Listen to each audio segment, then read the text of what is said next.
નમસ્તે મિત્રો, હું છું આપની દોસ્ત કાજલ અને મારી ચેનલમાં આપનું ખૂબ ખૂબ સ્વાગત છે. મિત્રો, આપણે બધા સ્ત્રીઓને રસોડાની રાણી કહેતા હોઈએ છીએ અને મોટા ભાગની સ્ત્રીઓ પોતાના આ નાના રજવાડા ઉપર પોતાનું રાજ હોવાનો ગર્વ પણ અનુભવતી હોય છે. જો કે થોડી ઘણી સ્ત્રીઓ આમાંથી બાકાત પણ છે, જે એવું માનતી હોય છે કે પિયરમાં એને પારકી ગણવામાં આવે છે અને સાસરામાં પણ એવું કહેવામાં આવે છે કે આ તો પારકી આવેલી સ્ત્રી છે, તો પોતાનું ઘર ક્યાં. આવી માનસિકતાઓ જેનામાં ભરેલી છે એવી સ્ત્રીઓને જો આપણે બાકાત રાખીએ તો બાકીની જે સ્ત્રીઓ પોતાના આ રજવાડા પર ગર્વ લેતી હોય એવી સ્ત્રીઓ માટે આજના વિડીયોમાં થોડી ઘણી વાતો કરવામાં આવેલી છે. આ જે સ્ત્રીઓ છે એ એવું માનતી હોય છે કે આ રજવાડું જે છે એટલે કે એનું રસોડું છે એમાં તો એનું જ રાજ ચાલે અને એ કહે એવી જ રીતે થાય. હવે ક્યારે તમે એવું જોયું છે કે એના જે શસ્ત્ર સરંજામ છે, આ સ્ત્રીના શસ્ત્ર સરંજામ એટલે કે રસોડાના વાસણ કુસણ જે કાંઈ પણ આપણે કહીએ એના પર નામ કોનું લખાયેલું હોય છે? 10 માંથી 9 ઘરો આપણે લઈશું તો એમાં નામ જે છે એ સ્ત્રીના પતિનું જ લખાયેલું હોય છે અને કાં તો એના સસરાનું કે કોઈ પણ પુરુષ સભ્યનું નામ જે છે એના શસ્ત્ર સરંજામ પર લખાયેલું હોય છે.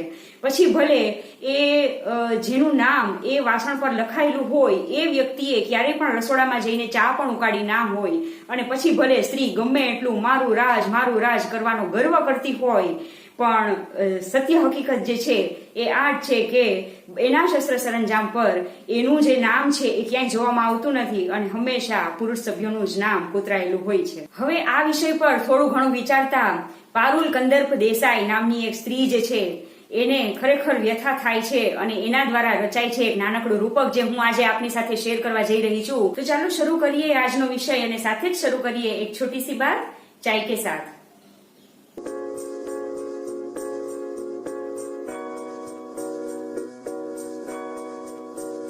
મિત્રો, વિડીયો શરૂ કરતા પહેલા હું આપ સૌને એક રિક્વેસ્ટ કરીશ કે આપે હજી સુધી જો મારી ચેનલને સબસ્ક્રાઇબ ના કરી હોય તો મારી ચેનલને સબસ્ક્રાઇબ કરી દેશો અને બાજુમાં આપેલું બેલ આઇકન જે છે એ પણ પ્રેસ કરી દેશો, જેથી કરીને આપને મારા બધા જ નવા વિડીયોના નોટિફિકેશન્સ મળી શકે અને આપ મારા બધા જ નવા વિડીયો નિહાળી શકો.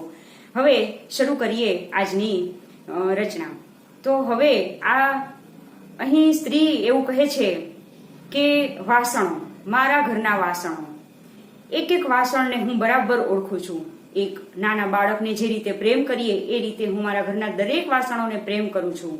દરેક વાસણો સાથે હું અભિન્નપણે જોડાયેલી છું. દરેક વાસણો સાથે મારો સદીઓ જૂનો સંબંધ છે.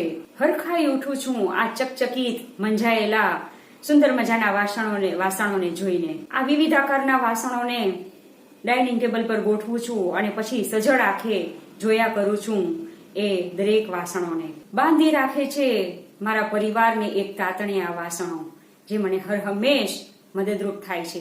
એ મને ક્યારેય કશાની ના પાડતા નથી. કેવા સંપીને રહે છે આ બધા વાસણો, એકબીજામાં સરસ મજાના ગોઠવાઈ જાય, એકમાં બીજું, બીજામાં ત્રીજું. આ વાસણો સાક્ષી છે મારા રાજીપાના, મારા વિષાદના, દરેક પળના સાક્ષી છે આ વાસણો. વાસણો છે તો ખખડે ખરા, અથડાય પણ ખરા, કૂટાય પણ ખરા અને પછડાય પણ ખરા અને ક્યારેક તો અડધા જ દાજી જવાય એવા આ વાસણો છે. પણ આખરે સૌ એક સાથે જંપી જાય છે અને એકબીજાની સાથે એવા હળી મળી જાય છે કે જાણે કશું બન્યું જ નથી. એકવાર ભંગારમાં આપવા માટે આ બધા વાસણોને ભેગા કર્યા અને જૂની યાદો ફરી પાછી તાજી થઈ કે આ તો મામીએ એક ખાસ પ્રકારની એક અલગ જ આકારવાળી ડીશ મને આપી હતી. અરે, આ વાસણ તો મને મારી મોટી બહેને આપ્યું હતું અને આ સાસુમાએ, આ ફઈએ, વળી આ તો મારી મમ્મીએ મને આપેલું હતું. આવી અનેક જૂના જમાનાની યાદો જે છે એ તાજી થઈ.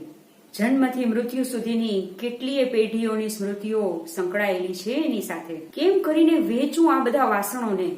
અને આમ કરતા કરતા જ્યારે હૈયું ભરાઈ આવ્યું ત્યારે એક પછી એક વાસણોને એના પર લખેલું નામ જે છે એ હું ઉકેલવા માંડી.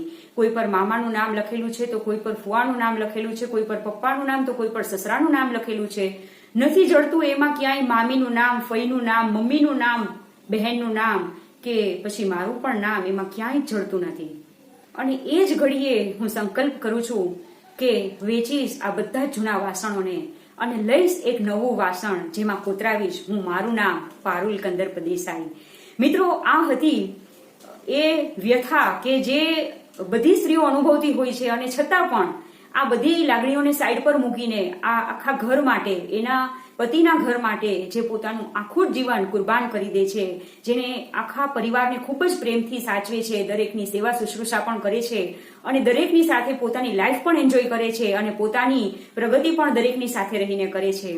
તો આવી દરેક સ્ત્રી જે છે એની હંમેશા કદર કરવી જ રહી. કોઈ પણ વ્યક્તિ હોય, પછી એ સ્ત્રી હોય કે પુરુષ હોય, એના ઘરમાં રહેલી આવી દરેક સ્ત્રી કે જે આખા પરિવારને બાંધીને રાખે છે, આખા પરિવારનું એની કાળજી કરે છે, આવી સ્ત્રીની હંમેશા કદર કરવી જોઈએ. મિત્રો, આપને મારા વિચારો કેવા લાગે છે, મારા વિડીયોઝ કેવા લાગે છે, કમેન્ટ કરીને ખાસ જણાવશો. જોવા માટે ધન્યવાદ.